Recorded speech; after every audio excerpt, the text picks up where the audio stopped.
Hello viewers, আসসালামু আলাইকুম। আমি একটু মজার রেসিপি নিয়ে হাজির হলাম। আজকে আমার রেসিপিটির নাম হচ্ছে লইট্টা মাছ ফ্রাই। তো প্রথমে আমি মাছগুলোর মধ্যে 1 চা চামচ হলুদের গুঁড়া দিলাম, 1 টেবিল চামচ থেকে মরিচের গুঁড়া দিলাম, স্বাদ মতো লবণ দিচ্ছি।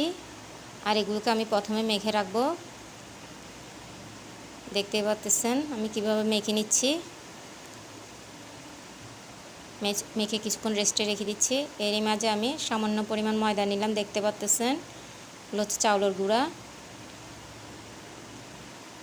এরই মাঝে আমি হলুদের গুঁড়া দিচ্ছি সামান্য পরিমাণ, দেখতে পাচ্ছেন 1 চা চামচ মরিচের গুঁড়া দিলাম,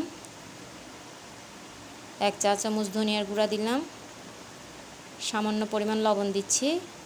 আর এইগুলোকে আমি মেখে নিচ্ছি, দেখতেই পাচ্ছেন। আর এটা কিন্তু এইভাবে শুকনা করে মেখে নিতে হবে।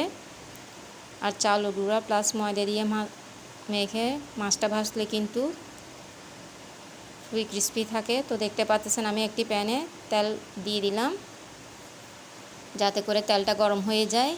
তো দেখতে পাচ্ছেন আমি পাউডারটা অ্যাড করে সবগুলো মাছ একে একে তেলের মধ্যে দিয়ে দিব।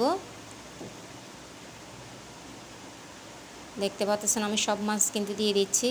আর এভাবে ভেজে নিলে কিন্তু খেতে খুবই ভালো লাগে। তো আমি যেহেতু এক পাশ হয়ে গেল তাই আরেক পাশটা উল্টিয়ে দিচ্ছি।